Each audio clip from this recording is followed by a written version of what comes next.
Hello my dear students. तो आज के इस सेशन में हम लोग करने वाले डिस्कस आइसोमेरिज्म के बारे में।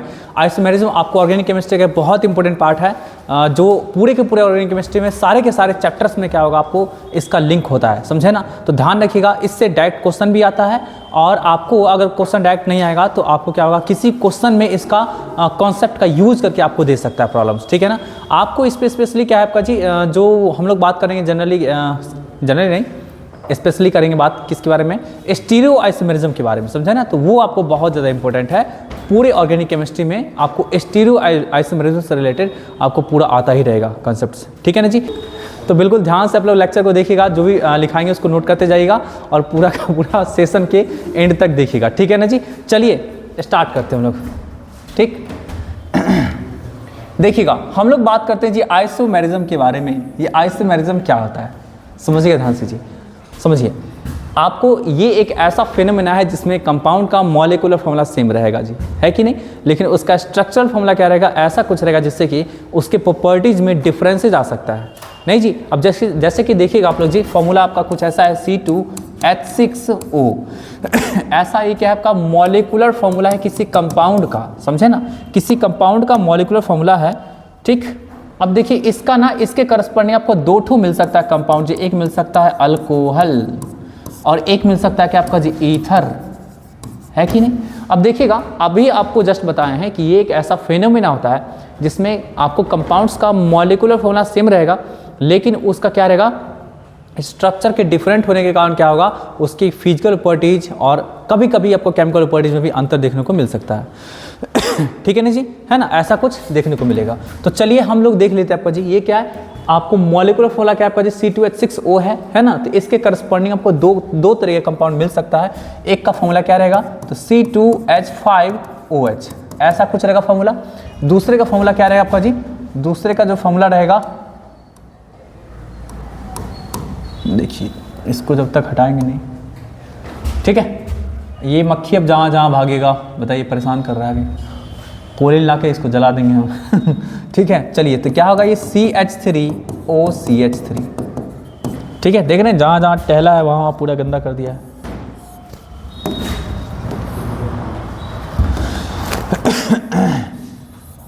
ठीक है ना जी। चलिए तो ये देखिए आपका जी कुछ इस तरीके से हो गया, एक आपका हो गया अल्कोहल हो गया, एक क्या हुआ ईथर हो गया। अब दोनों के प्रॉपर्टीज का डिफरेंसेस देखते हैं, ठीक है ना जी। सबसे पहला प्रॉपर्टीज क्या होता है, इसका बॉइलिंग पॉइंट का बात करेंगे।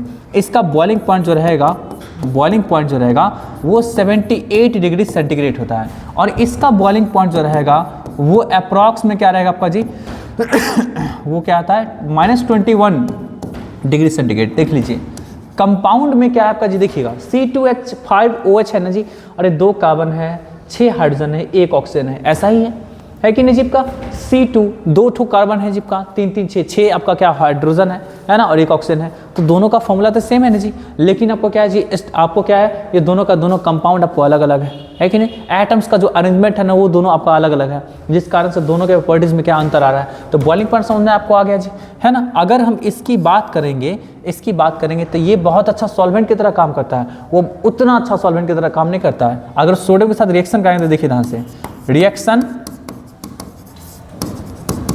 with sodium gives H2 gas.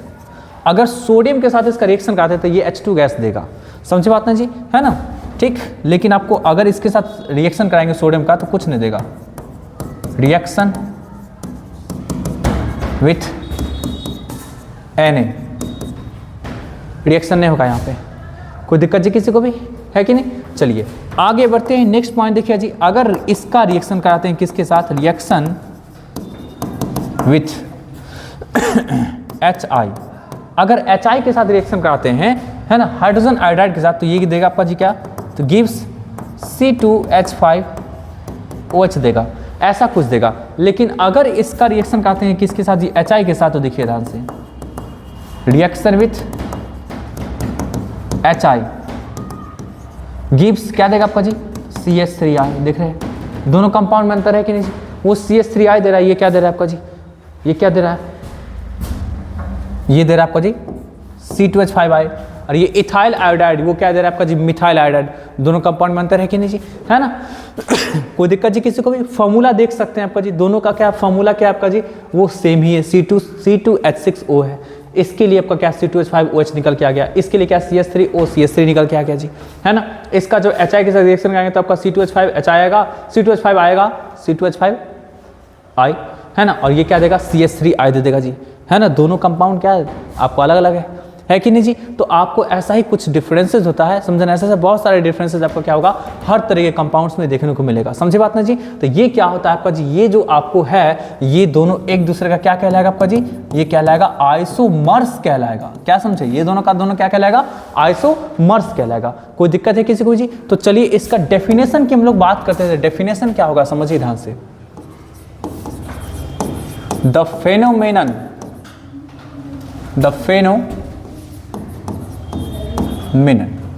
in which compounds have same molecular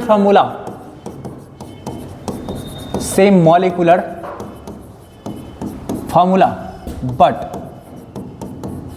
they differ in physical or in chemical properties due to the difference in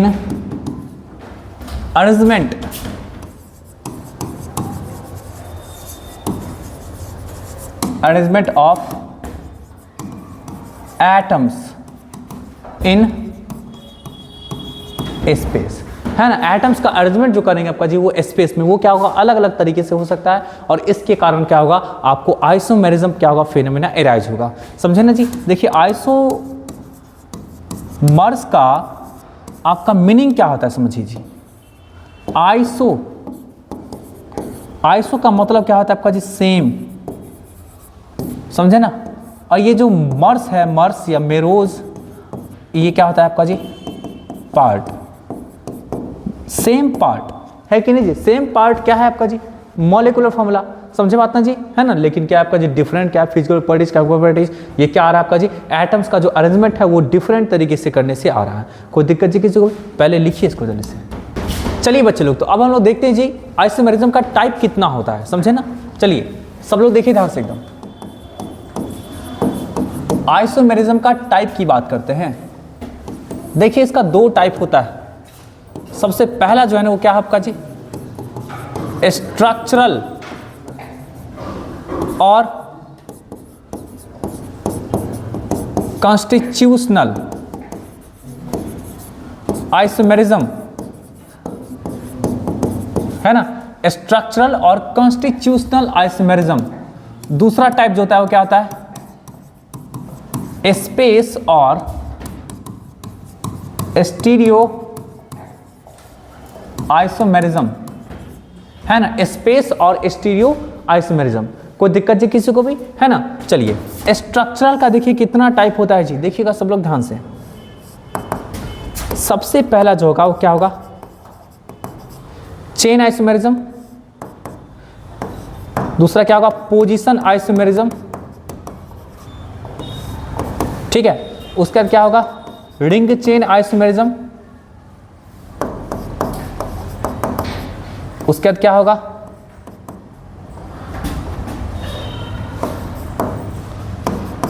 functional group isomerism. उसके बाद होगा मेटामेरिज्म। उसके बाद लास्ट में होगा 6 में टाउटोमेरिज्म, है ना। मतलब आपको स्ट्रक्चरल आइसोमेरिज्म का चेन आइसोमेरिज्म, या इसी को बोलते हैं nuclear isomerism, position isomerism, ring chain isomerism, functional group isomerism, है ना। आपको मेटामेरिज्म और टाउटोमेरिज्म, इन सब में आइसोमेरिज्म नीचे में लगेगा, समझे ना। आइसोमेरिज्म ठीक है, आइसोमेरिज्म। अरे नहीं होता है जी, पंडित जी कुछ भी बोलते फिर बोलते स्वाहा स्वाहा, वही चीज़ है। Chain isomerism, position isomerism, ring chain isomerism, functional group isomerism, metamerism, tautomerism. इसमें मत स्वाहा लगाएगा, सॉरी इसमें मत आइसोमेरिज्म लगाएगा। अरे कोई दिक्कत जी, ये ऑलरेडी आपका लगा मेटामेरिज्म, टाउटोमेरिज्म, कोई दिक्कत जी किसी को भी। स्पेस आइसोमेरिज्म की बात करते हैं या स्टीरियो आइसोमेरिज्म की बात करते हैं, इसका दो टाइप होगा। इसका क्या होगा, आपको दो टाइप होगा। तो पहला टाइप क्या होगा आपका जी, पहला जो होगा ना वो क्या होगा आपको कॉन्फिगरेशनल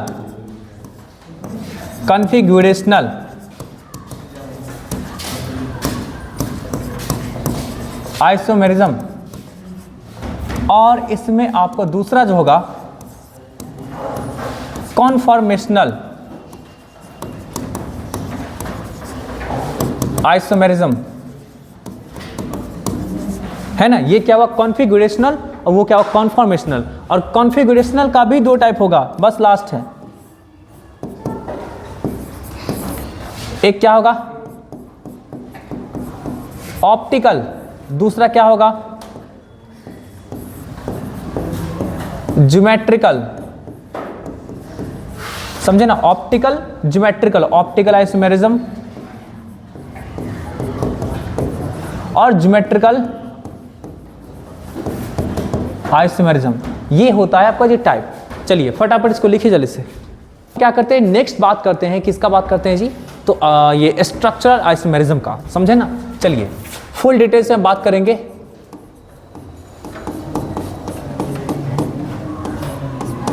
लगाइए हेडिंग जल्दी से, स्ट्रक्चरल और कॉन्स्टिट्यूशनल आइसोमेरिज्म। ठीक, स्ट्रक्चरल और कॉन्स्टिट्यूशनल आइसोमेरिज्म, इसकी बात करते हैं। देखिए ये आइसोमेरिज्म जो होता है ना, एराइज होता है कैसे जी, तो जितने भी कॉन्स्टिट्यूएंट्स होते हैं, देखिए नाम से स्पष्ट है कॉन्स्टिट्यूशनल मीन्स जितने भी कॉन्स्टिट्यूएंट्स होते हैं ना, उसके लिंकिंग में क्या होता है डिफरेंस होता है। स्पेस में अरेंजमेंट से कोई मतलब नहीं है, एटम्स का आपस में जो लिंकिंग होता है ना, जो आपस में कैसे एक दूसरे से जुड़ा हुआ है, इसमें क्या होता है डिफरेंसेस होता है यहाँ पे जी, है कि नहीं। स्पेस में कैसे अरेंज है, एक राइट की तरफ है या एक लेफ्ट की तरफ है, तो आगे पीछे इस बात से कोई मतलब नहीं होता है। समझ बात ना जी, है ना। क्या होता है आपका जी, it arises due to the linking of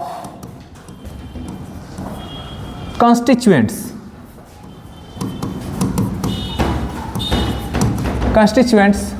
and it arises due to the linking of constituents with each other without any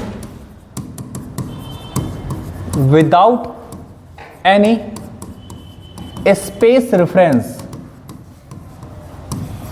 ठीक है, मतलब स्पेस में वो कैसे अरेंज है इस बात से इंडिपेंडेंट रहेगा, ये है कि नहीं जी, है ना। बस लिंकिंग में क्या डिफरेंसेस है ना, कोई दिक्कत जी किसी को भी। It arises due to linking of constituents, it arises due to linking of constituents with each other without any space reference. समझ बात ना जी, है ना। लिंकिंग में क्या रहेगा आपका जी डिफरेंस रहेगा, तो है ना। It arises due to difference in लिख सकते हैं जी, अगर स्पेस आप लोग को होगा बचा बचा, difference in linking of constituents with each other without any space reference. ठीक है ना, मतलब जैसे एटम, आपको 4 एटम को अरेंज करना है अब 4 एटम को अरेंज करना है तो आपका मन आप सीधा अरेंज कर दे, आपका मन क्या करेंगे जी, 3 को ऐसे अरेंज किए, 1 को ऐसे कर दीजिए।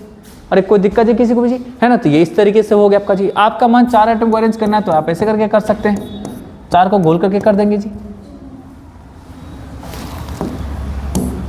है कि नहीं जी। तो मतलब कहने का सेंस हुआ क्या, जो भी एटम्स रहेगा दिया हुआ उसका आपस में कितने तरीके से जोड़ सकते हैं, कैसे कैसे जोड़ सकते हैं, इसमें डिफरेंस होने की वजह से क्या होता है आपका जी, ये आइसोमेरिज्म क्या होता है, एराइज होता है। कोई दिक्कत है किसी को भी जी, है ना। यही चीज आपको समझाने का कोशिश हम कर रहे हैं। तो अब देखिएगा सब लोग ध्यान से जी, इसमें कितने तरीके का आइसोमेरिज्म है। तो इसमें जो है आपका जितने तरीके का आइसोमेरिज्म है वो ऑलरेडी पीछे लिख चुके हैं, वहां से एक एक करके उठाते हैं हम लोग जी। सबसे पहला लिखिएगा आप लोग जी क्या, तो चेन और nuclear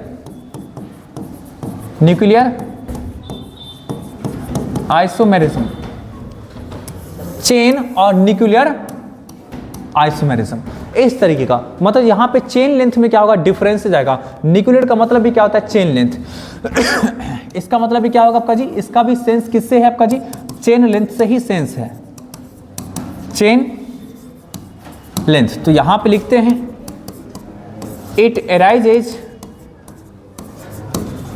due to the difference in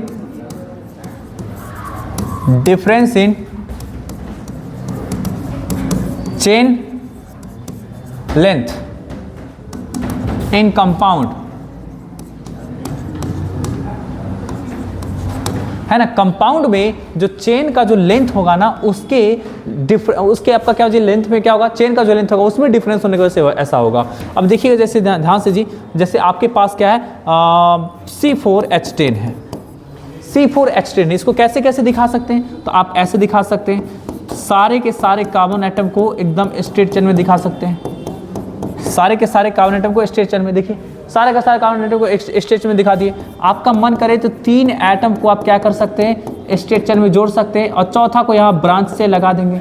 देखिए ये सब तरीके का कैसे लिखा था, ये सब चीज़ सिखा रखे हैं कहाँ पे, नोमेनक्लेचर वाले चैप्टर में प्लेलिस्ट बना हुआ है, जाकर के वहाँ पे देख करके एक एक नोमेनक्लेचर को सीख सकते हैं आप लोग जी, समझे बात ना जी, है ना। तो यहाँ पे देख सकते हैं 4 कार्बन का लेंथ हो गया, यहाँ पे देख सकते हैं 3 कार्बन का लेंथ हो गया जी। इसमें क्या है, 4 कार्बन का लेंथ है, इसमें क्या है, 3 कार्बन का लेंथ है। तो ये क्या चेन लेंथ में क्या डिफरेंस है ना आपका जी यहाँ पे, है ना। आपका मन करेगा क्या, C5H12 इसको अरेंज करने का,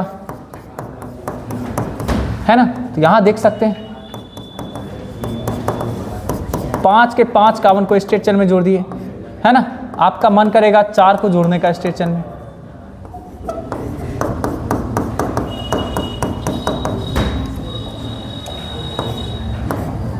लीजिए। आपका मन करेगा मात्र 3 को स्ट्रेट चेन में जोड़ने का, लीजिए जोड़ दिए, है ना। यहां पे कितना है, चेन का लेंथ कितना है आपका जी, 5 का है। यहाँ पे कितना है चेन का लेंथ, 4 का है। यहाँ पे क्या है आपका जी, चेन का लेंथ 4 का है, सॉरी 3 का है कि नहीं जी। यहाँ 3 का है, यहाँ 5 का है, यहाँ पे कितना आपका जी 4 का है। तो आपको चेन के लेंथ में क्या होगा, डिफरेंस आएगा, जिस कारण से क्या होगा, कंपाउंड का जो है ना, कंपाउंड में क्या होगा, डिफरेंट स्ट्रक्चर्स आपको क्या होगा बन करके आएगा। जल्दी से इसको नोट करिए।